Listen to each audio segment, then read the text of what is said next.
These long dog days of summer, I mean, we just made it through a heat wave.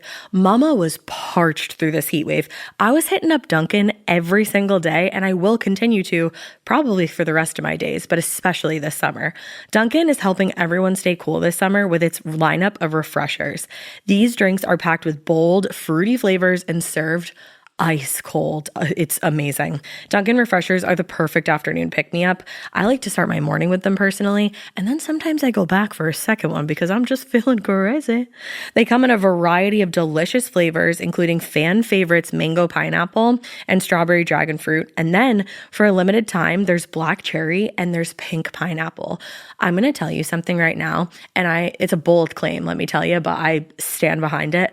Pink pineapple will change your life. It is so good. It has me feeling like I'm sitting in a pool, resort side, just living, honey. It's so yummy. Try your favorite flavor with green tea, sparkling water, lemonade, or Dunkin's all-new limeade. I haven't tried the limeade yet, but I'm going to. Usually I get my drinks made with green tea and occasionally lemonade, but I do really like the green tea. Or if you don't want to build your own, try one of Dunkin's curated refreshers like the Cherry Lime Ricky or the Ultimate Pink Daydream. The Cherry Lime Ricky, scrumptious. I could drink like 3 of these a day. They're so freaking yummy. Head to Dunkin' today and find your favorite refresher. Dunkin' refreshers contain less than 1% fruit juice. Limited time offer.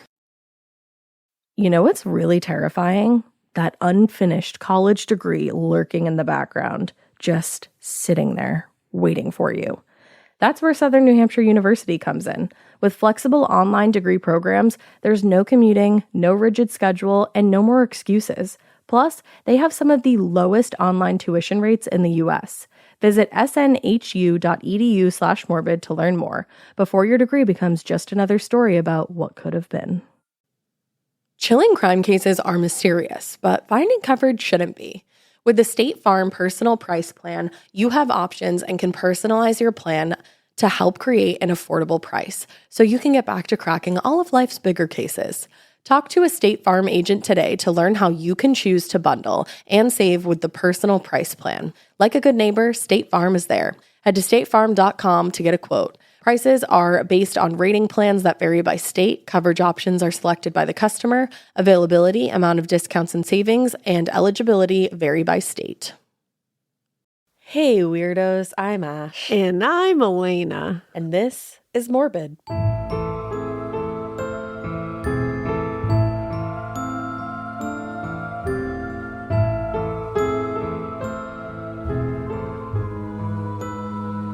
This is Morbid. I kind of said my name weird. I was like, Ash. It sounded like I had really big veneers in. This is Ash. This is Ash. This is ass, you guys. This is ass, you guys. Ooh. No, we wanted to start out again. I don't know when this comes out. That's going to be a running theme for a few months. I don't know when this is going to come out, but we just wanted to say to everybody in the LA area. Yeah, we're so sorry. That we are so sorry. And it is literally the scariest thing to watch from the other side of the country. I can't imagine. I can't imagine being there. It's so apocalyptic looking. It is. And it must feel that way to lose absolutely everything. Yeah. And then to see firefighters are just on another level. Yeah, they truly are. What? And to see them stacking up photo albums like that. I was just going to say that. It's gut-wrenching. It truly is. But and to think that's like all some people are going to have left. It's a badass community, though, it looks like, because everybody's really is. pulling together and hopefully, rebuild and get it all back to where, some semblance of where it was. Yeah. We're going to try to do something to help. We're working on something right now. We just don't want to say anything before we get the, we don't want to say anything too preemptively. We're going to try to do something, but we just wanted to tell you guys, we're thinking of you. We love you. We work with a lot of people in LA. We have friends in LA. We have loved ones there. So, we're thinking of you. Yeah, and we're sending you good vibes, and we're sorry. We are. I'm sorry that you're probably hearing this so late. Yeah, I was going to say, and I'm sorry if this sounds weird coming weeks later, but we're still thinking of you. Yeah, we just wanted to say something anyways, no matter how late it was. Yeah, just so you know in the moment that we're thinking of you. Yeah. But also, one thing we wanted to say before this began was on a happy note. We're so happy that you guys seem to really vibe with episode 638, I believe it is, our last episode. I don't know if it's our last. It's not our last It's a few episodes ago. I don't know what the fuck is going on, guys. I just know that you vibed with an episode. You vibed with the episode, The Crash of Uruguayan Air Flight 571. That was a great story. It obviously was like gut-wrenching, but I think people really liked the survivalness of it all. Well, and it seemed like you guys were like, first of all, thanks for saying like that was a great episode. Like that, I think Dave did an amazing job with the research on that episode. The story is just like such a harrowing story. And I was really excited to tell it in a way that was a little different and kind of didn't go so hard on the salacious, what people see as the salacious aspects of it. Yeah, you highlighted more of the actual important details. But thank you for recognizing that, and thank you for letting us know how much you liked it. That was very nice to see.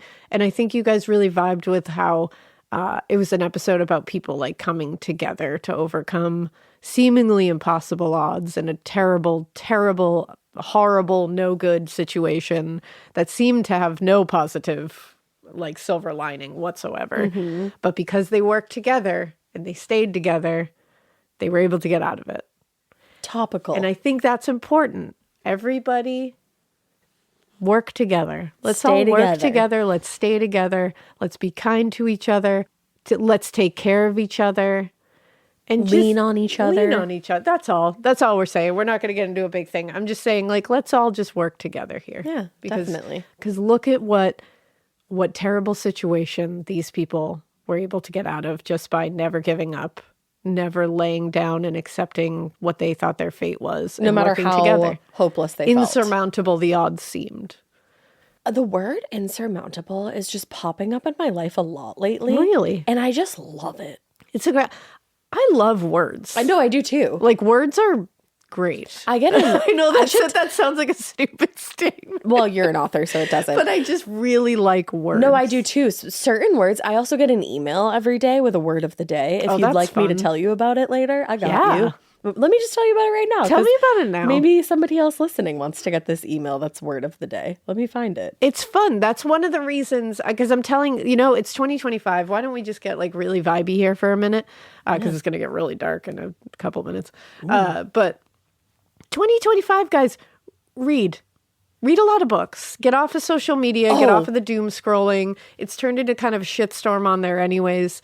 Yeah. Read some books. I'm telling you, you're gonna, like, once you get in the vibe and you find a genre you like, or you find like an author you really like, or just a vibe of book you like, you're gonna come out of each book being like, fuck, I learned something. Yes. 2, I felt shit. And 3, you're gonna know different words info and different words. You're gonna come out of there with some vocab. It's fun, excellence, and that's fun. And then that's you feel what like the world Ty, needs. and you just get to drop a new word. Yes, I love it. If you can't find me on Instagram right now, I ran for the hills. I am not on Instagram anymore. Just unplug. I don't know. I might go back. I might go back. I don't know where I just went with that. I might go back at some point, but it didn't feel great. Yeah. And I was following people that I didn't make the choice to follow. So that was weird. Yeah, that's a thing. So, but it's, you know what? This new year, I think, like, we all, like, especially in the pod lab, I feel like we all, and actually in this house, because like John was that way too, we all had these like just thoughts of like, you know what, I'm unplugging. Yeah. I'm taking a step back from all this, like, internet, social media hailstorm that's happening, and just like enjoying the small things more. Life. And I think everybody needs to do that a little bit. And grass. I'm gonna go touch it when the snow melts. But it gives you more time to do things that make you happy and actually feed you. And speaking of things that make us happy, back to words. Hell yeah. Today's word of the day is, I don't know how to pronounce it yet. I haven't listened, but it's bringing me to another place. Hello. It is sedulous. Ooh. And that means showing dedication and diligence. It's an adjective. Is it sedulous or sedulous? It's sedulous. Oh, okay. I've never heard that word before. sedulous. Sedulous. What is this outlet that's sending you these words every day? Because maybe people want that. Word daily. That's very easy to remember. So word daily, I guess, if you want a word of the day. Things like that. They're going to make it fun. That's the thing. The internet can be great. And these are the things that the internet is great for. Let's find the great thing. I love it. Yeah.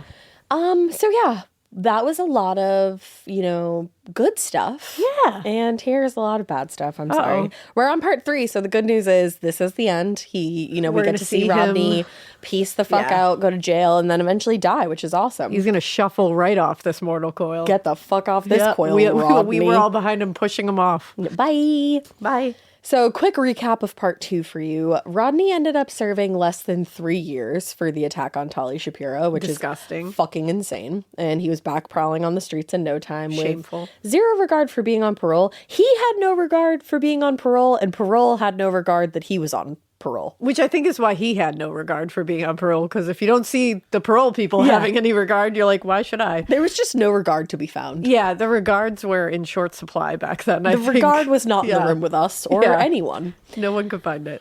In between brutal attacks and murders, he made his appearance on The Dating Game, which we've talked about a couple times. Horrifying. He left his lasting impression on Cheryl Bradshaw there, and even another contestant, one of the other bachelors. And if you look at him in those clips, they were right on target. Dead in the eyes. You look at him and you're like, gross. Mm-hmm. There's something just gross about him. Skeevy. Yeah.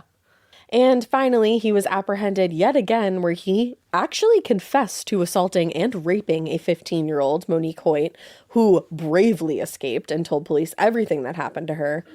Yet for some reason, he was released on a ridiculous $10,000 bail instead of the prosecutor's $50,000 request. So his mother posted that bail, and again, I feel like I've said this 400 times throughout this series, Rodney was back out on the streets. Yep. Insane. Yep, we're still really short on the regard. No regards. So a few weeks later, after he posted bail and was back home with Mom, he gave his notice to the LA Times where he was working, remember? Oh, yeah. So effective May 12th, he would be unemployed, and he told his employer that he wanted to focus on his photography, and he was actually thinking of moving up north. Yeah, he's an artist. Yeah, an artist. It's not that he's, facing serious jail time or anything like that. No, just artist. While Rodney was finishing out his last days at the Times, 21-year-old Jill Parento was settling into her new apartment in Burbank. She's super excited just to start her new independent life. A few months earlier, she had started a job as a computer key punch operator. She was making good money. She had everything going for her. She was just really enjoying, like I said, being out on her own, her independence. On June 13th, Jill's sister Dee Dee called to find out what Jill was doing that night, if she wanted to hang out or something. But Jill said that she had a date to go to a Dodgers game with Dan Brady. And Dan Brady was somebody that she had known since high school, so this wasn't crazy. But the next morning, Jill's friend Kathy waited by the phone to hear about the date. She was anxious to hear how everything went. They called each other to check in before work almost every single day. But Jill never called, so Kathy thought it was a little bit weird, but she assumed, maybe Jill just went into work earlier that morning, and I'll check in with her later. Yeah. But hours later, nobody had heard from Jill, which was very out of character, and her friends and family were starting to get pretty concerned. So, not content to just sit around and wait to hear something, her friend Janet Jordan went straight to Jill's apartment to check on her. Poor Janet. Yeah. Poor Janet. She had barely entered the apartment and made her way up to Jill's bedroom when she saw Jill's body on the floor. She was lying face up, she was nude, and she had been beaten severely.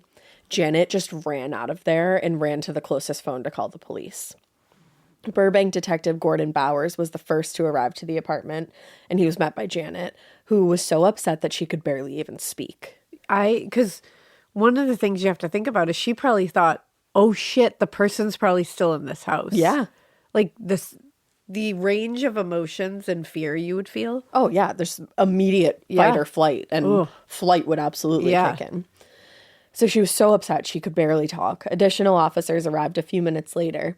And the first thing they noticed was that, and this is so fucking terrifying and creepy, the screen on the window facing the courtyard at her apartment complex had been cut vertically and horizontally, making a large hole so that a person could fit through. Oh. Could literally just open it up, spread it aside, and just get right in. Holy shit. And then they also noticed that the light bulb in the stairwell leading to Jill's door had been unscrewed. What the fuck? That's like Strangers. Literally the Strangers type shit. Inside the apartment, nothing appeared to be out of the ordinary, obviously, aside from what, Jill being dead in the apartment. Her purse lay on the table next to her Dodgers ticket stub and program, and nothing seemed to be missing, though. The medical examiner confirmed the obvious. Jill had been violently sexually assaulted. She was beaten. She was strangled. There was severe trauma to her nose, cheeks, her teeth, and even her head. And there were visible ligature marks around her neck, which were caused by the cord from an electric blanket that had been twisted around her throat. He is so fucking, brutal. He's just so violent. Yeah. It's the beating. And a lot of times it doesn't even seem like he came with something to strangle people with. He just finds something nearby. Because a lot of times it's their tights that they were wearing. And in this case, it's an electrical cord blanket. She probably just had, a heated blanket laying around. And that's what he uses. Just on the fly. Because I think it's the beating he knows he's going to administer. Mm-hmm. He doesn't need to bring anything with him. Yeah. That's so scary. He just incapacitates somebody enough to go find something in their own house, which is even another level of... Yeah.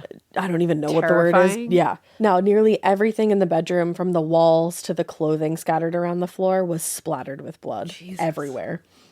In the autopsy report, the medical examiner noted significant pulling or striking blunt traumas to the head by an object broader than a hammer. Holy shit. So that caused extensive scalp hemorrhages. There were also, quote, deep scratches around both breasts, tooth marks and puncture wounds below the left nipple, and cuts on the left side of the left breast. He's seriously a wild animal. When you really stop to think about what these attacks must be like. Oh, yeah. He's beyond rabid. Your wildest nightmare. He's rabid. Yeah. He doesn't even seem like a human. No. The ultimate cause of death was the ligature strangulation. So you imagine that, and I hate to even go further into this, but you imagine he is beating his victims viciously. Yeah. He's attacking them with his teeth, with his hands, with some object bigger than a hammer. And the ultimate cause of death is strangulation. Jeez. So they're alive while he's inflicting all that pain and just trauma onto them. Yeah. It's awful. The killer had also left fluids on and inside the body, and there was additional blood evidence found on the windowsill, leading investigators to believe that actually the killer had cut himself when he broke into the apartment. So at least that was good. Yeah. That they had that evidence. Detectives in LA had barely started processing the evidence at this scene when on June 20th, a call came into the Huntington Beach Police Department. The caller, Marianne Fraser, explained that her 12-year-old daughter, Robin Samso, had left the house earlier that day, but she hadn't been seen or heard from since leaving her friend's house on her bicycle that afternoon, which is so typical. Yeah, just of course, going out on a bike ride with your friend. At that time, it was very common for kids to be reported missing, only to turn up a couple days later, though, having run away. But in his statement to the press, Lieutenant Bruce Young told reporters, Robin is a, quote, very dependable child who had no history of being a runaway and had never been in any trouble of this nature before. Yeah. This was not like her.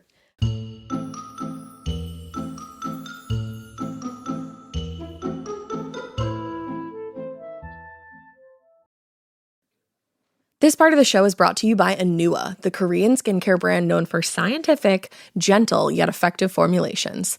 The latest from Anua is the Retinol Collagen Gua Sha Cream, a firming cream with a gua sha-shaped tip built right in. Have you guys heard of gua sha? It's that viral massage tool that moves fluid and tension out of your face.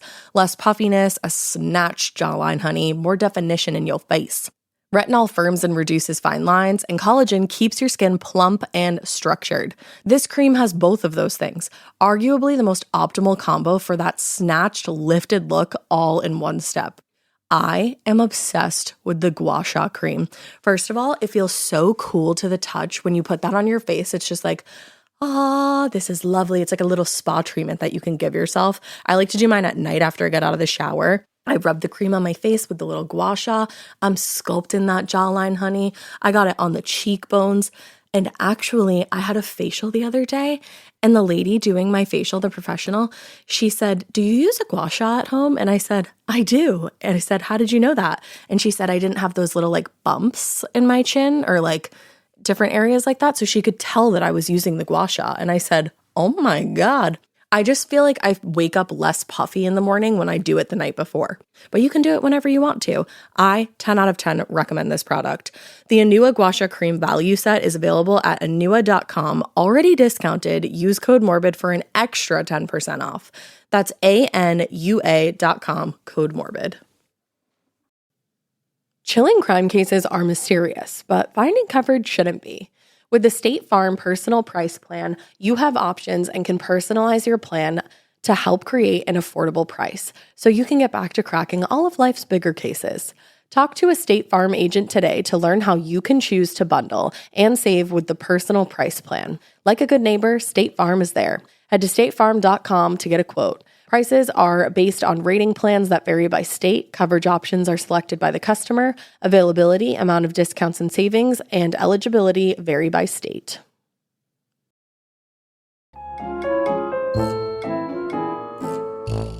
A few days into the investigation of Robin's disappearance, Huntington Beach police got a call from Dana Crappa, a Forestry Service firefighter, who thought she might have actually seen Robin on the day she went missing. According to Crappa, she was on her way to work that afternoon, and she was driving up Santa Anita Canyon Road when she saw a Datsun F10 station wagon parked at a local turnout area. And she remembered the car because she had actually nearly collided head-on with a similar vehicle a few days earlier. Oh, wow. Which was weird. As she got closer, she said she saw a dark-haired man forcefully steering, quote-unquote, a blonde girl into the woods toward a dry riverbank. She said it was less alarming than it was unusual. So I was like, I feel like that would be... How is that not alarming? I feel like that would be both alarming and unusual. Yeah. So she kept driving, and she ignored what she saw. It had completely left her thoughts by the time she reached her destination. That's wild. And it wasn't until she saw the notices about the missing girl that she remembered the incident. At the time of her phone call, police had just reported that they were, quote, no further ahead in the investigation than they were a week ago. So the call from this forestry firefighter was the first real lead that they had. Lieutenant Young described the suspect as a, quote, man in his 30s, 5'11" to 6 feet tall, with collar-length, dark, curly hair. The description of that man, seen by Crappa, matched those given by Robin's friends, who actually said a man had approached them earlier that day on the beach and asked if he could take their pictures. Ugh. So all of the description of him, the man that Crappa saw, and the description by Robin's friends all are lining up. Yep. On July 2nd, William Popke, a member of the Forest Service spraying crew, was clearing brush near the Chantry Flat campground near the Sierra Madre foothills, and he came across skeletonized human remains that were scattered across the ravine. According to his report, and this is a little brutal, the skull was separated from the neck and the lower teeth were fractured. It almost looked to him like the individual had been struck in the face with a hard object. Oh, God. And she was 12. 12 years old. When the medical examiner arrived to remove the body, he noted that the left foot and quote-unquote, portions of the hands were missing. Jesus Christ. Yeah. By the time the body was discovered, the scene had been thoroughly trampled by wildlife, so that was going to explain some of that. But still, investigators found critical evidence near the body, including a cane-cut brand kitchen knife with blood droplets on it, and a beach towel with wipe stains of what was eventually determined to be type A blood. Oh.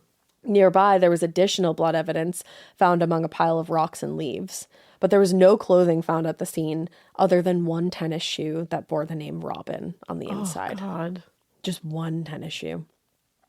The name in the shoe prompted investigators to check dental records of Robin Samso, which would end up being a match for those remains. That's fucking terrible. 12 years old. 12 years old.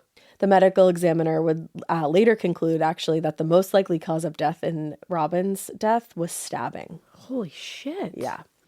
Given the advanced decomp, it was pretty impossible for the medical examiner to determine if Robin had been sexually assaulted, but investigators in Huntington Beach strongly suspected that this was their killer's motive. Detective Ron Jenkins said, "We're assuming Robin was sexually assaulted, and this guy is going to do it again." Holy shit. Yeah. While the medical examiner had been unable to determine the exact cause of death because he thought maybe stabbing, but he couldn't be sure, investigators were treating it as a homicide no matter what. Jenkins told a reporter from the LA Times, "I don't think a healthy 12-year-old girl walked 50 miles to the hills and then just laid down and died." No. No. I think we can safely say that. Definitely not. And also, how crazy is it that while Rodney Alcala was working at the LA Times, these cases were people were reporting on these cases while he works while there, he's working there, which is just nuts to he think probably about. loved it. Oh yeah, of course he did. I'm sure they were all talking about it and he was so excited about it. Now, the strongest lead investigators had was the description of the man seen at the beach, and then later with Robin near the area where her body was discovered. But the problem was that description also matched thousands of people in California and didn't really help investigators narrow down their pool of suspects. Detective Jenkins said, "I've had 50 calls from Laguna Beach to Santa Monica about who this guy is since we put out the description of him. If I had 50 people, we could check all these guys in one day, but there's only so many of us, so we have to put the names in some sort of priority." That's what's so sad to me is when it's like a resources thing. Yeah. Where it's like, we could check all these, we just don't have enough people. We don't have that manpower. Investigators also asked for the public's help in locating the bike that Robin had been riding when she disappeared. It wasn't found at the scene, and it hadn't been seen since she left her friend's house that afternoon. Fortunately, Jenkins and his team of investigators would not have to wait long for the public's help. A few days after they released the sketch of the suspect, Officer Dennis McNaught contacted the Huntington Beach Division and reported that the sketch and the description of the suspect matched a parolee that he had on his caseload a few years back, and his name was Rodney Alcala.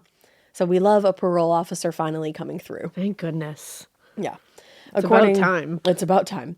According to McNaught, Alcala had a history as a child molester and a, quote, known penchant for prurient photography of children. Jesus Christ. It's disgusting. He's a fucking monster. And not only that, but he strongly resembled the sketch that police had released. And it turned out that Officer McNaught was not alone in his belief. A few days later, Donald Haynes, which if you remember that name, he's the Good Samaritan who reported the assault on Talia Shapiro. He called the tip line to report that the man in the sketch strongly resembled Alcala, who he remembered from the assault on Talia. Donald Haynes, Good Samaritan of the motherfucking century. The fact that he was following this and was like, "Oh no, that's the guy," and I'm going to make sure they know that. Like, a lot of people, and it sounds sad, but it's like a lot of people wouldn't. They don't want to get themselves involved. They don't want involved. to get re-involved. They don't want to like deal with it again. This guy was like, "Nah, fuck this guy." That's the thing. Like, we tell that the former story way more often than the latter of Donald Haynes. Absolutely. It's incredible. Damn. I feel like I hope he was like the head of his neighborhood watch, because I would feel so safe with that man as my neighbor. I hope he just thrived. I also, I should look, I don't know why I didn't already. I should look and see if he got some kind of reward, because he absolutely should have. Yeah. Some kind of acknowledgement. He's adorable, by the way. Oh, yeah? Yeah. He looks like an adorable old man. I feel like good people who are like, have good insides, sometimes it like really shines through, you know? It's true. But based on the tips from the public, his criminal history, and the fact that he was known to frequent the area where Robin's remains were discovered, investigators were granted a warrant for Alcala's arrest and a warrant to search his home and his car. On July 24th, detectives arrived at Alcala's mother's house for the 457th time. That's me being hyperbolic, but barely. But like, not really. Barely. They found Rodney just chilling in his bedroom and took him into custody without incident. During their search of the house, though, they found a considerable amount of photography equipment and photographs, as well as a receipt for a storage locker in Seattle. Ooh. Yeah. Which I never knew that detail of this case, that there was a whole storage locker full of nefarious shit. I had no idea. They also found a cane-cut knife set, interestingly enough, but it seemed as though none of the knives were missing from the set, but still interesting. Other items seized that day included a pair of handcuffs. This is disgusting. 8 issues of a magazine, which I don't know how it got into publication, but it's called Young and Naked magazine.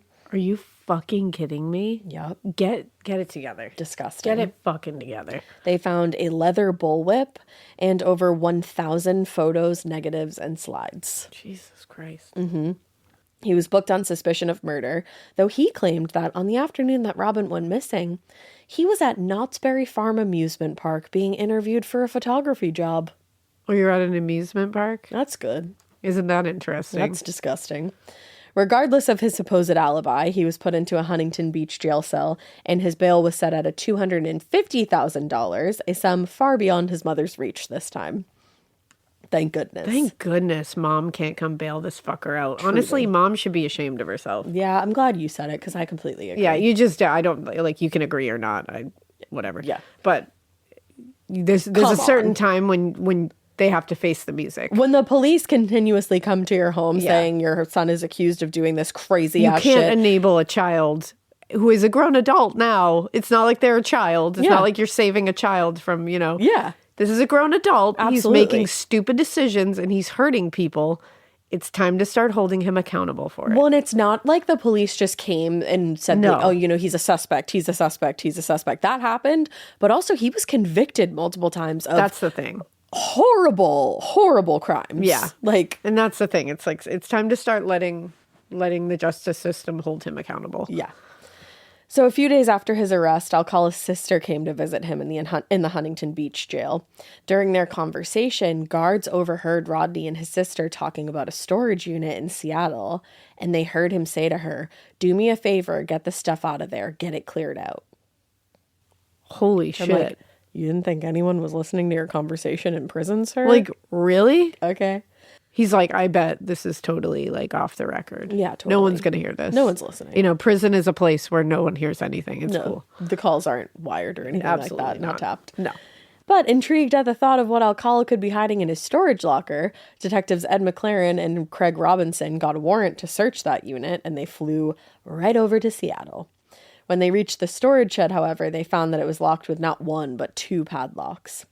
Fortunately, they had brought along with them 2 keys discovered in a briefcase that was seized from Alcala's mother's house, and when they tried them in the locks, they worked. Oh, shit. Can you imagine how that must have felt? Because they probably had those 2 keys and were like, who knows what Where these the fuck actually do go these lead? to. Yeah. And then, boom. Oh, my God. To hear that lock click must have been the most exhilarating and terrifying moment Yes. of any of their lives. Because you're Such like, a double-edged you're like, sword. we're going to find evidence. We can nail this fucker. Like, this is our time. But we're gonna And then find you're like, horrifying what the shit. fuck are we going to find in here? Yeah.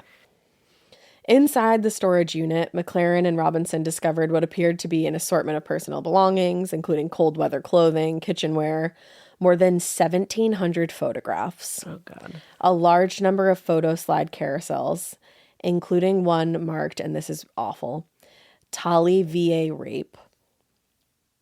I am so glad that this fucker died.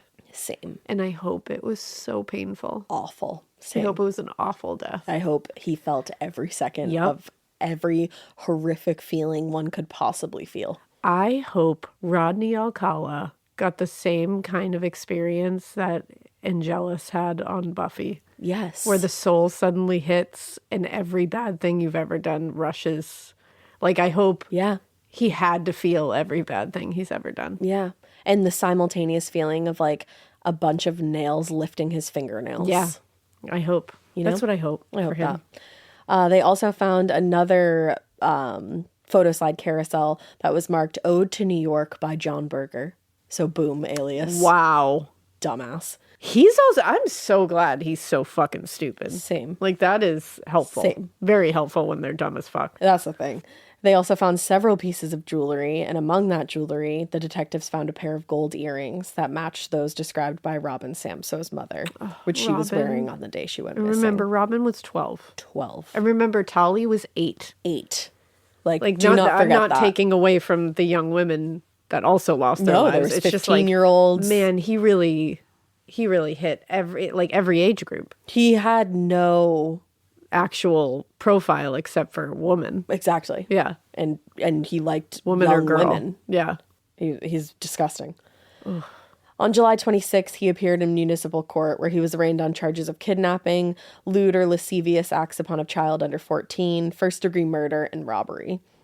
He pleaded not guilty to all charges, and a preliminary hearing was set for early August.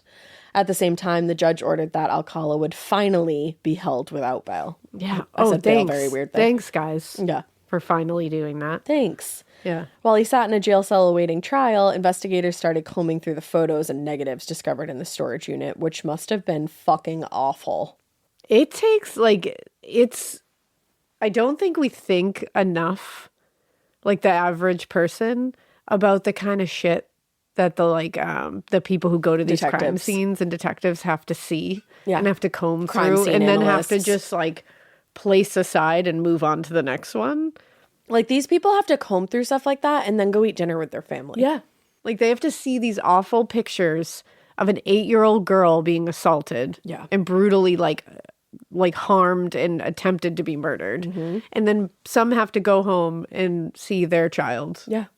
And then just send them off to school or send them down the street to play or whatever. The compartmentalizing that must have to happen in your brain is just beyond. Like, I feel like it's beyond most human capabilities. You can see why a lot of detectives like end up having so much trouble in their personal life. Absolutely. We even say, like, after recording a case like this, it's tough. Like, It for sticks a with few me weeks, just to it's hear tough. But if I was forced via my job description to have to look through every single crime scene photo, like things that are not released to the public, and like, that would break I most think there's people. so many cases where I've thought about, I'm like, I can't imagine the people looking at the photos here. No, because it would break so Even many people. juries are shown wild photos sometimes, and sometimes they need like extensive therapy. That's after. actually one of my biggest fears, is Yeah. getting called to jury duty and for like having an awful to be case. exposed to some of this stuff, because it's like, I get it. Like, Well, they see the same, obviously, like on a lesser, they see a lesser amount of it most times, but they see the things that these detectives see and have to go through, you know? So it's, damn, like the people who do this stuff are different kinds of people. They really are.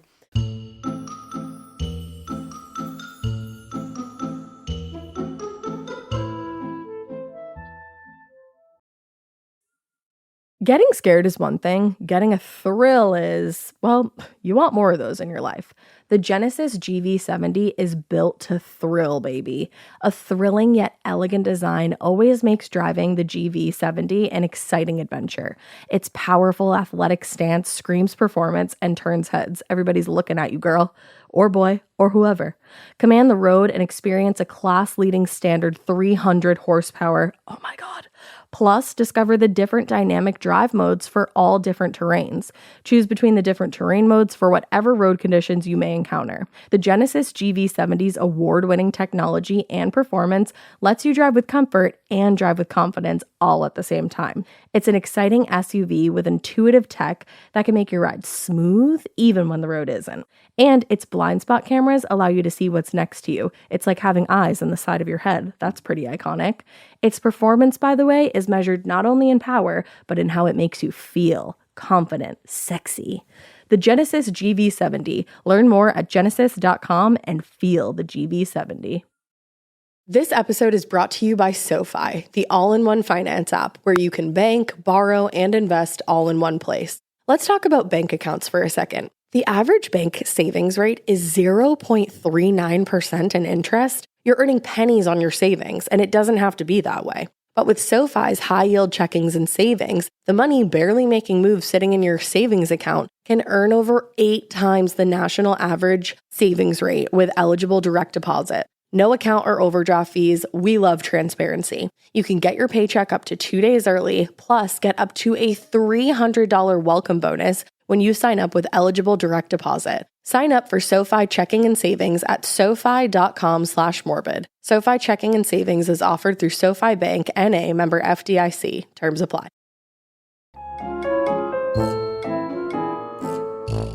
Well, the photos contained a large number of young women investigators had never seen before, who they believed that Alcala had been stalking throughout the years. So he was also a stalker, which is fucking terrifying. Which is the least shocking thing in the world. Truly.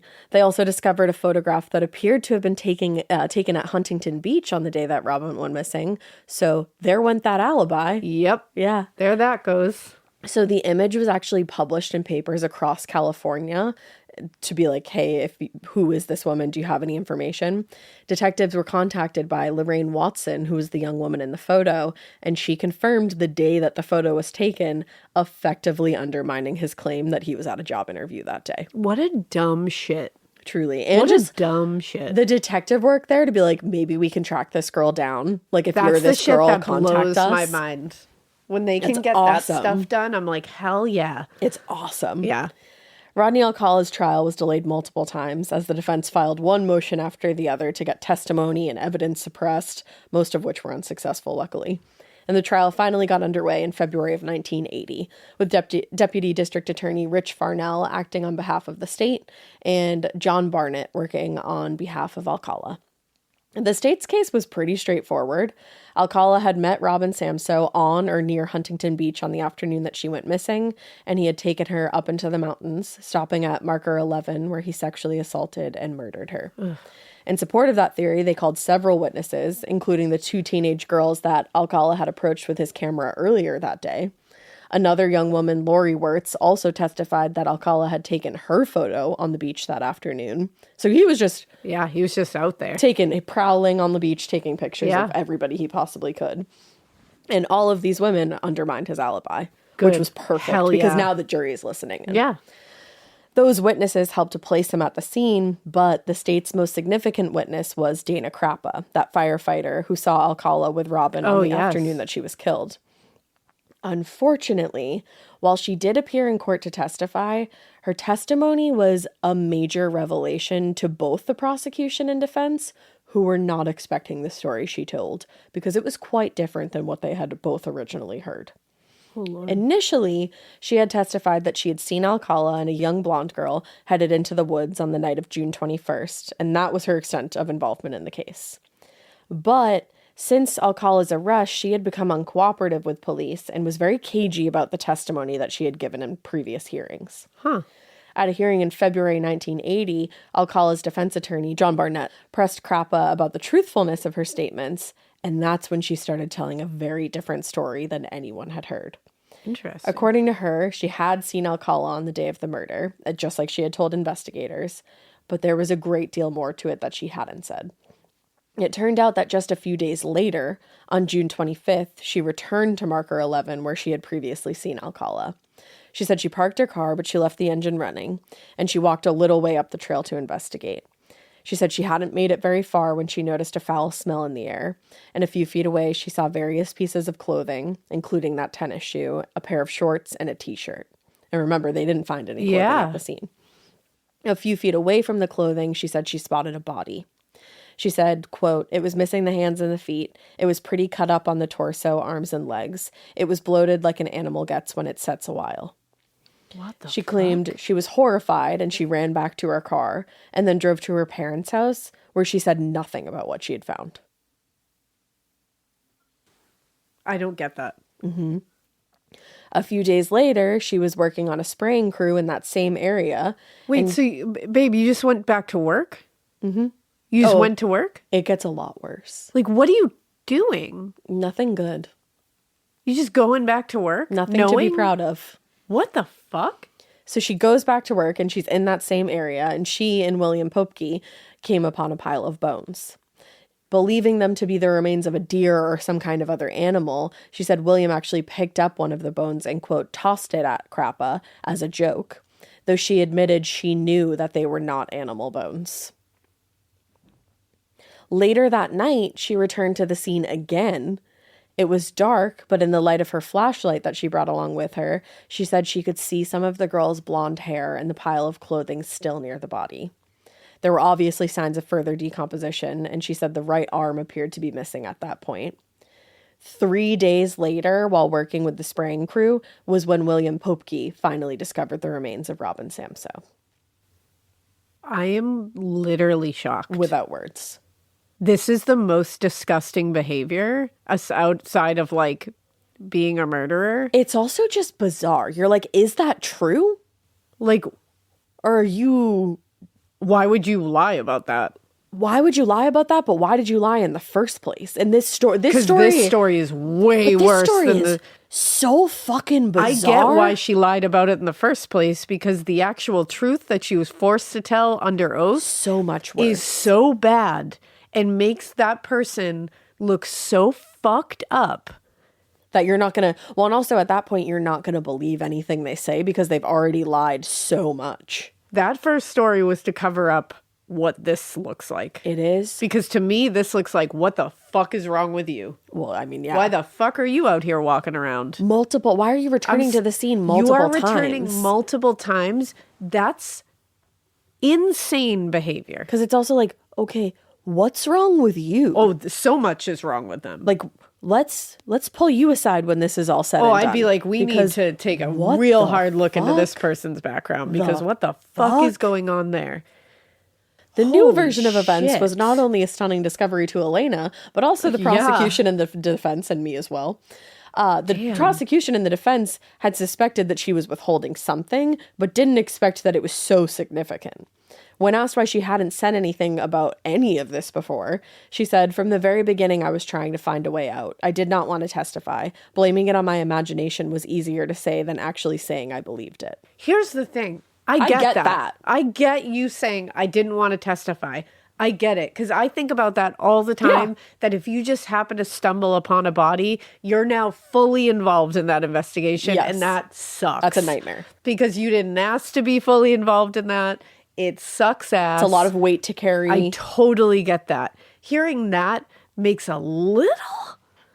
Nope, doesn't. I get that. I get that feeling. Still doesn't make sense. You still have an obligation as a fellow human. You just do. Yeah. I know it's gonna suck, but you have a fucking obligation as a fellow human. Well, that's as you see blonde hair. This is a 12-year-old, and you know that a 12-year-old know this girl is a missing. child. Like, and you you can think tell. you saw her. That's the other thing. You thought you saw her. Them. So it's like you saw her alive. That's and fucked. now you're just going to work and going home and acting and letting your fucking coworker throw her bones about. That's the part that I'm like, okay, as soon as that happened, you should have called the police and been like, we thought this was animal bones, but I don't think it is. Can you come out here and check? And that's the part where it would have been like, okay, you fucked up, but like, you were scared. When it gets to the point where it's like, I saw something, I didn't say anything. And then I saw another thing and somebody threw something at me and I didn't say anything. And then I went back a third time and I still didn't say anything. And then I decided maybe I should say something. Here's the other thing too. Again, I understand not wanting to have to testify, not wanting, being thrust into the investigation like that. I can't imagine. I've never stumbled upon a dead body. No. And hope to never. Why did you keep going back to it? If you didn't want to be involved in this, why the fuck did you keep going and looking at that body? Because you involved yourself. That's the part and to me, that tells me that you're fucking curious and you don't know. Like, there's something wrong here. That's not somebody who doesn't want to be involved. The only thing that I can think of is that she thought that her imagination was playing tricks on her. And she's like, is this a human? Is this a human? But it's it like, is, babe. Call someone. And it is. You don't need to go back 4 different times and smell that smell to know that you're looking at a human being. Let's be real. It's just, and to like bring a work crew out there. That's the thing. It's just, I don't know. Again, I can get down with you with the feeling of being scared to have to testify and be involved in the whole thing. What you did is fucked up beyond measure, and I can't understand it. No. So that's that. Damn, I didn't see that happening. Yeah, no one did. Holy shit. Her decision to reveal the truth was a major blow to the prosecution because it called into question the credibility of her testimony, which was the key to the prosecution's case. So everybody's stunned. Another important witness for the prosecution, Robert Dove, had similar credibility problems. He was an inmate at the Huntington Beach jail where Alcala was held pending trial, and he testified that during his time there, he overheard Alcala discussing Robin's murder and boasting about his chances of an acquittal. This inmate claimed he heard Alcala tell another inmate, "No one's seen me take her," and added that he didn't stab her, but he, quote, slapped her unconscious. Jesus Christ. Which is just so brutal. Yeah. He also told the inmate they, quote, would never convict him without the, quote, film and the bike, and they would not find the bike. So that's interesting. This guy. Although the credibility of those two key witnesses, was weakened under cross-examination, the prosecution was handed a major victory when the judge allowed for Alcala's previous arrest record and violent conduct to be brought to the attention of the jury. Thank goodness. Like, that doesn't happen a lot. No, it doesn't. It's kind of stupid. In my opinion, it is. I agree. I know it's like a case-by-case thing. No, I know. In a lot of cases, it's a slippery slope, you know? But in this one, it's like, come on. As a result, though, the entire courtroom was familiarized with the assault on Tali Shapiro in 1968, the kidnapping of Julie Johnson in 1975. If you don't remember, that's from part 2, where he had kidnapped that girl. Yeah. She was on her way to, Julie Johnson was on her way to school, and he forced her to smoke weed, and then the park ranger found them. Yep. And nobody believed that nobody believed her. They thought this child was at wild. fault for going with this grown man. And of course, they were made aware of the recent sexual assault and kidnapping of Monique Hoyt, which he hadn't even faced yet. He was out on bail for all that. Awesome. The criminal history established obviously a pattern of luring young girls into his car and then attacking them violently, which is precisely what the prosecutor Farnell argued had happened to Robin Samso, and it's also just facts. In his closing arguments, John Barnett flatly rejected the prosecution's theory and argued to the jury that Dana Crappa's dishonesty, quote, entirely discredits the prosecution's case. Which, not exactly. I don't think so. No. He said, though, if they couldn't trust the prosecution's key eyewitness, could they really be certain beyond a reasonable doubt that the rest of their theory was accurate? He said, quote, set your emotions aside, set your feelings aside, decide the case on the facts. If we are to be a country of laws, you must acquit, because the prosecutors have failed to prove their burden beyond a reasonable doubt. It's like, that's not actually up for you to decide. That is some, I know it's his job. It's some slimy shit. But that's some slimy ass shit. In this case, I'm not saying all defense attorneys, but in this case, that's some slimy shit. In this actual case, it is horrifying to You're listen defending somebody who was literally and convicted has been caught many times. Multiple times for assaulting young He's a fucking children predator. and women. Like, you're defending a predator, that's a problem. And he's an established predator. And I get it, I know. Somebody needs to defend all the people and all that shit. Yeah. I don't like it in this case. I don't like it in this case either, so deal with it. Yeah. After 2 months of testimony and evidence, the jury deliberated for nearly a day before returning with their verdict, finding Rodney Alcala guilty on charges of kidnapping and first-degree murder. On May 7th, he returned to court for the penalty phase of the trial, and that was when the jury was asked to determine whether aggravating circumstances were such that they warranted the death penalty. During this time, Farnell attempted to establish for the jury that Alcala had in fact killed before. He referred to the 1977 murder of Ellen Hover, where the judge sustained the defense's objections because there was unfortunately never sufficient evidence or a conviction for Ellen Hover's murder, unfortunately. Which is awful. We'll get there, don't worry. Oh, good. Even though Farnell wasn't able to connect Alcala to Hover's murder, the jury still returned a recommendation that Rodney Alcala be sentenced to death for the murder of Robin Samso. Damn. So he didn't even need to introduce that. They were like, yeah. No, they were like, we got you. And honestly, life was going to introduce him the death penalty anyways, so that's good. Yeah. Unfortunately, not like right away. Yeah, it usually takes a while. I know. When the recommendation was read, Robin's mother, Marion Fraser, shouted, "All right," from her seat near the front of the courtroom, and then she collapsed into the arms of a police officer next to her. I would be the same way. Oh, yeah, absolutely. I would be the same way. That's your baby. That's her 12-year-old baby who went to hang out with her friends and ride her bike around. Yep. Which she should be able to fucking do. Like, everybody knows our stances and all that on the death penalty. I don't need to say it again, but I can say 100%. I would be 100% for it if it was my child. Yep. Not a doubt in my mind. I don't even have kids yet. Not a doubt in my mind. Judge Schwab set a date of June 20th for official sentencing. In between the recommendation phase and the final sentencing on June 20th, Alcala and his attorney, of course, petitioned the state Supreme Court for a new trial. They argued that the evidence in the case, primarily the jewelry and the photos seized from the storage locker, had been obtained illegally and should warrant a new trial. Shut the fuck up. But they weren't. They had search warrants. No, shut up. The Supreme Court, though, rejected the petition entirely, and on June 20th, Rodney Alcala was formally sentenced to death. Bye. But that is not the end of our story. No, of course not.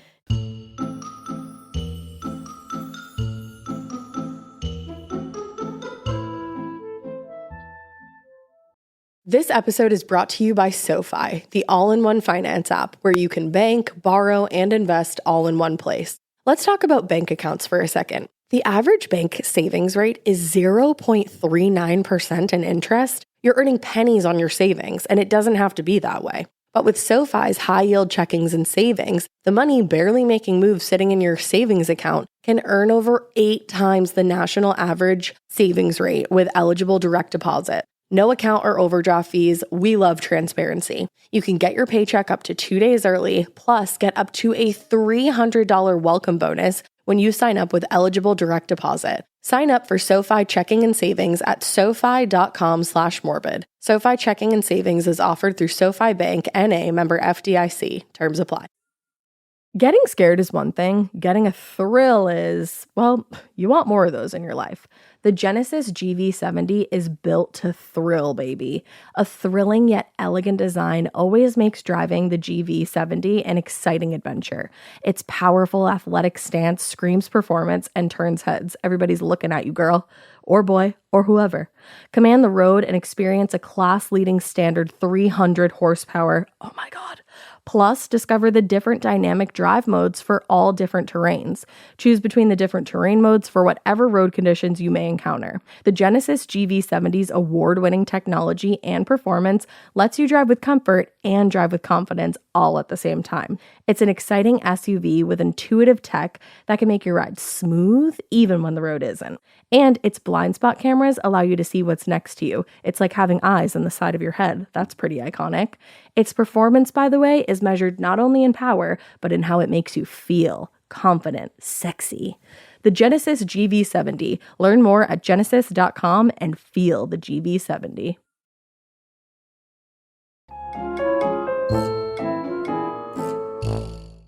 It turned out that Marianne Fraser's relief at Alcala's conviction was to be short-lived, which breaks your heart for her and all the other families. They just couldn't take a breath.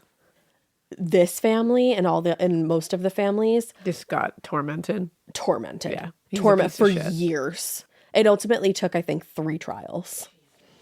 In 1984, Rodney Alcala appealed his conviction to the state Supreme Court again, this time arguing, among other things, that the prosecution had biased the jury against him when they disclosed his past criminal acts. Well, babe, you're a predator, so that's for life, babe. That's the thing. That's for life. But unfortunately, the court justices agreed. Wow. They agreed. In siding with the argument put forth by the defense, the justices overturned that original ruling, and they granted Alcala a new trial. That's dumb as fuck. It is. It drives you insane. So the second trial held in the spring of 1986, so 6 years later. This family had 6 years of, I don't want to say peace because they lost their loved one, but they had 6 years of knowing that this man was behind bars and was going to die for what he did. Yeah, trying to rebuild the pieces of their life for 6 years. Yeah. And then it gets opened right back and then up. Boom, it's starting all over again. It was essentially a rerun of the first trial, but this time the prosecution had to leave out his past criminal history. In the end, he was still found guilty of kidnapping and murdering Robin Samso. Marianne Fraser told reporters, "I just thank God. Maybe now my daughter can go to sleep for the first time in 7 years. Maybe the rest of my family can go back to life." Oh. During the penalty phase a month later, Alcala pleaded with the jury to spare him the death penalty. Oh, like your victims pleaded with you, probably? Yeah, exactly. You piece of shit. Saying that his record as a model prisoner was proof that, quote, "I'm absolutely harmless. I'm not a threat." You're a child predator, dude? Dig his corpse up so we can all kick him in the nuts. Literally. Like, you're not a line. threat? Yeah, you're not a threat when you're in prison because there's no children there. Exactly, you fucking asshole. But despite his pleas, the jury again recommended the death penalty for the murder of Robin Samso. Later, Marianne Fraser hugged the jury foreman and told him, "Thank you, my daughter deserved this," which she absolutely did. Yeah. In the years that followed, though, he continued to appeal his conviction. He should not have been allowed to keep doing this. No. He just shouldn't have. No, not at all. And in 2001, a federal court's appeals judge overturned the conviction in the second trial on the grounds that Alcala had not been given the opportunity to present contradictory evidence during his trial. Get it together. It's also like, okay, how many times does he get to make this the perfect defense? You keep getting to try again. That's not how this should work. I've had years and years to sit and stew over this, and I finally come up with the perfect plan to get out of it. Can you let me have another trial? And they're like, sure. And it's like, it's again a slippery He's sitting in slope. prison. It's all he has to do. Some people are sitting in prison, and that's all that you like. I want to sit here and be like, they shouldn't be able to do that. No, but it's true. Some people are innocent, and they get proven guilty, and they get that time to finally sit there and think like, oh, this is the one thing. So I can't even sit here and say it's a bad thing. No, it's a perfectly imperfect system. It is, and this is a perfect example of it. Our first instinct is to say, fuck this. He shouldn't be allowed to keep doing this. And then you can flip it right to the other side and go, but there's so many innocent people that get convicted That and need they that need that time. And they do come up with a way that finally they can tell people that they are innocent. And they deserve that time. And they deserve that time. So 100%. It's so perfectly tough. imperfect. Flawed. That's why it's such a case-by-case basis. Even us making a blanket statement like they shouldn't be allowed to do this is not true. It's just not. He shouldn't have been able to do this. But I feel like this one guy shouldn't have been able to do this. We are growing and we are not making as many blanket statements. You just got to catch yourself when you make. Or you catch yourself before you wreck yourself. You have to give a little bit of an amendment when you make a blanket statement. Exactly. I was about to, and then I was like, no, girl, don't do that. Yeah, this specific man. He should not have had the time. Should not have been allowed to do anything. No, he should have. No, nothing. Nothing. But this decision meant that he could be tried a third time for the murder of Robin Samso, her poor family. We got to find a better way. We do. Deputy Attorney General Adrian Denault told reporters, "We are incredibly disappointed. We think the court is wrong and that justice has not been served in this case, because this family is just getting bombarded years and years after they think they finally have peace," which the second time around, I'm sure that family, Robin Samso's family, was like, should we even rest, or is this going to happen again? That we're going to have to go through this all again? And then boom, they had to go through it all again. Oh, it's awful. While the district attorney's office may have been frustrated by the court's decision, by that time, remember it is now 2001. Oh, yeah. Major advances in science and technology had allowed... Babe, they have some DNA. That's the thing, had allowed for the testing of DNA and those blood samples that I mentioned. Open it up, babe. Now they could pinpoint that with surprising accuracy. And in 2003, a recently collected sample of Alcala's saliva was matched to samples taken from Jill Barcombe, Georgia Wickstead, Charlotte Lamb, and Jill Parento's cases. Oops, all that time sitting around didn't get you to realize that they can now nail you to the wall even better than they could before. Even more. In fact, beyond a shadow of a doubt now. Mm-hmm. That meant that in addition to retrying Alcala for Robin Samso's murder, the district attorney could also now prosecute him for those additional murders. I love that. So he was like, oh, I'm innocent again. And then they were like, oops, now we can actually get you for more. You fucking dumbass. thought. In the words of Balin, you're done. You're done. This time around, the prosecution had more than enough evidence to convince the jury, including the DNA evidence, bite mark impressions taken from the victims. But unfortunately, the families present at trial would have to endure Rodney Alcala serving as his own fucking attorney this time. Come on. Also, some of the things that he was allowed to do while representing himself will boggle your goddamn mind. Those are things that do need to look at. Absolutely. Be looked at. I think there's a lot of instances where it becomes their own personal kink. Yes. And it's allowed to be like displayed and the fact that they are doing it in front of the victims' families becomes part of their kink. Yes. And it shouldn't be allowed to be done. 1 gajillion percent. Yeah, there needs to be some safeguards on those for sure. And unfortunately, again, it's like a case-by-case basis because the judge gets to decide what happens. Yeah. In this case, I'm like... You're like, what are you doing? I'm like, tap, tap, is this thing on? Oh, God. Hello? So on March 9th, 2010, it took an Orange County jury less than an hour to find Rodney Alcala guilty on all 5 counts. After the verdict was read, one juror told a reporter, "He's a monster. He's not a human being." 100% true. Hear to that, my friend.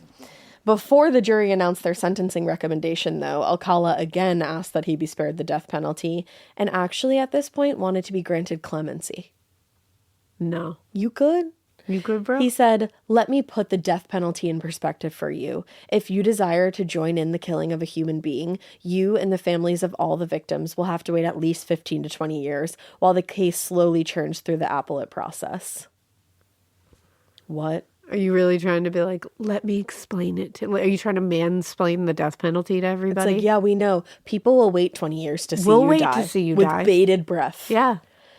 He also, at this point, was allowed to play Arlo Guthrie's Alice's Restaurant, specifically the verse where he sings, "I want to kill, I want to kill.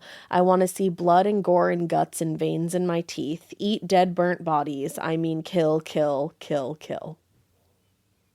Why? Why are you letting him do that? Why? In front of victims' families, too? At all. But in front of victims' families? What? Who know what happened to their loved ones? That's the thing. And he was saying, if you're going to inflict the death penalty on me, you're the same as I am. Wow. So let me play this song to show you who you guys are and apparently who I am. Which you shouldn't be allowing a convicted killer and child predator to be talking to people that way. No. You just shouldn't. They shouldn't have the To be podium talking to to be saying people, that shit. period. Yeah. At but all. to be sitting there being like, let me preach to you that you're the same. Nah, babe. And also, are you not just proving the prosecution's case? You literally just called yourself a killer. Yeah. You're saying you're no better than I am. Yeah. So you're saying you're a killer. So you're saying, Hello? you're saying it's true. Hello? Yeah. He was just in absolute terror to the very last second, but luckily the jury wasted no time recommending to the judge that, hey, they still felt like he should be sentenced to death. And during a separate Please don't penalty ask us phase, again. Yeah, like we're done here. During a separate penalty phase, Tali Shapiro was actually able to speak about her harrowing experience Holy shit. as an 8-year-old girl attacked by this monster. Later, she told 48 Hours, I'm one of Rodney Alcala's first and one of his only living victims. It should have stopped with me. Yep. Why in the world are there so many other victims when it was a known fact what he did to me? Yes, Tali. Which, the fact that she was able to speak on this makes me so happy that her voice was heard. But it's so true. Yeah. Why the fuck, when they knew what he did to her at 8 years old in the morning in her own fucking apartment complex? Oh, it's shameful. Why? Shameful. Why was anybody else allowed to ever come across this man's path? Yeah. The only icon in that scenario is Donald Hayes. Yes. He was the only one that made a move to stop anything from happening, and they just washed it aside. And without him, oh my God. It could have even been worse. Could have been somehow. worse. Yeah, she could be dead. She could be dead. She would be She dead. would have been. Yeah. Absolutely. She would be dead without him. Absolutely. And he would have stayed in California and done the same thing more boldly. So Rodney Alcala was finally being held accountable for his horrific crimes committed decades earlier. And it turned out that it wasn't just prosecutors in California who wanted justice for his victims. In January 2011, a grand jury in Manhattan indicted Alcala for the 1971 murder of Cornelia Michael Crilly and the 1977 murder of Ellen Hover. Remember, Cornelia Michael Crilly, she was moving and he broke into her. Seems that maybe he got into her apartment under the guise of helping her. Yeah. And then, oh my God. Asshole. Ellen's cousin Sheila said, for the longest time, it was a foregone conclusion that he would never be charged for her murder. This is a terrific surprise. Yeah, you want to see him go down for it. Absolutely. On December 14th, 2012, he appeared in a New York courtroom where he pleaded guilty to both murders, though he offered no details about either crime. He just knew that they had the DNA to convict him. He's a little bitch. He knows. At the time, investigators made public a large number of the photos discovered in Alcala's storage unit in Seattle, hoping that they'd be able to identify women in the photos. Yeah, I remember this. It was like a big deal. Yeah. In response, many women came forward to identify themselves and told police, quote, a photographer named John Berger had taken their picture in New York in the 1970s. I can't fathom being one of those women and just knowing. to know you got away. Yeah, knowing. And you would spend so much time, like if not the rest of your life, just thinking, what was it? Yeah. What was it that Why did I get away? Ooh. Why did he take a picture of me and then move on to the next girl and do what he did to her? Holy shit. Like that would plague you, I think. Yeah. Now, while this helped to identify many of the women in the pictures, a significant number of these women unfortunately remain unidentified. Which makes me nervous. Of course it does. Because I'm like, where are these women? Yeah, I think, unfortunately, we'll never know where some of these women are. But hopefully... Yeah, hopefully we will. Hopefully we will. 4 years later, in 2016, a prosecutor in Wyoming had charged Alcala with the murder of 28-year-old Christine Thornton, who disappeared in 1978, and her body was discovered in 1982. She was 6 months pregnant at the time of her disappearance. Shit. At the time, he was in very poor health. Who gives a fuck? Yeah. But the prosecutor declined to extradite him to face charges. No, send that motherfucker where he needs to go. I don't give a shit if he's sick. Because she lost her life. Yeah. He's still here. So and he her should baby's face life. the fucking music and her baby's life. Exactly. Yeah. So I don't give a fuck how sick he is. What, is he going to be uncomfortable? I don't give a Extradite shit. him. Extradite him. I hope he is uncomfortable. Yeah. On July 10th, 2021, he died of natural causes at a hospital in Kings County, California. He got to live until he was 77. 77. He got to live a whole fucking life. That upsets me. Upon hearing of Alcala's death, though, Tali Shapiro, who was then 61 years old, told a reporter, "The planet is a better place without him, that's for sure." Yes.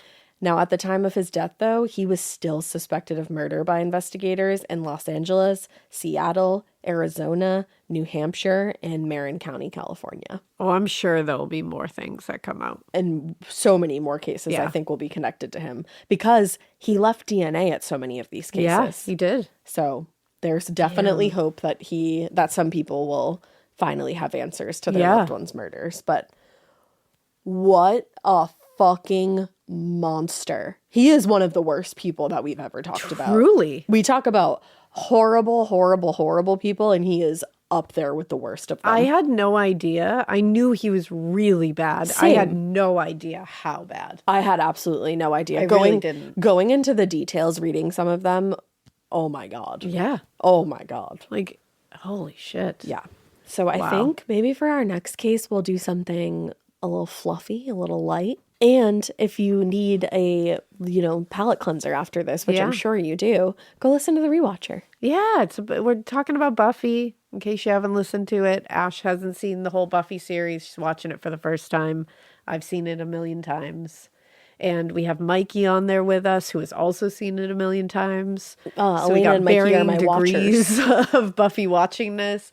And we're going episode by episode. I think we're in the 6th season right now, like halfway through. About halfway. And it's a lot of fun. We end up laughing until we cry every single episode. So it's well worth it. A very good palate cleanser if you need it.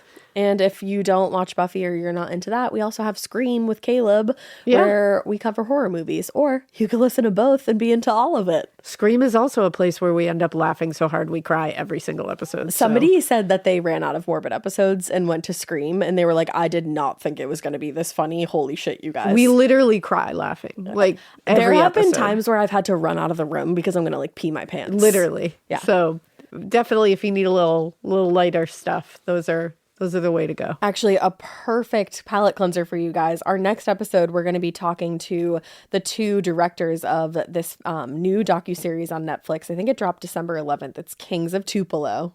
You need to dedicate at least 4 hours of your life to watching this. It is the zaniest docuseries you will ever see, and we're so stoked to talk to them. That shit was wild, and I can't wait. We're going to have so much fun. So look out for that. Definitely try to check out the doc before the episode drops because I'm sure there's going to be some spoilers. So yeah. And like we were saying at the top of the show, we want to cover some more survivor cases, some more strange history coming up. Yeah, for sure. Yeah. So we'll vary it up. Keep your eyes out. Something for everybody here. Yeah. We gotcha. Whatever your fancy is, we can help you. We're here. Here we are. I don't know. I gotta go. So with that being said, we hope you keep listening. And we hope you keep it weird. But definitely not as weird as Rodney Alcala because, wow, I need to go scrub my brain with a toilet brush. Be cool to each other. A toilet brush with bleach on it.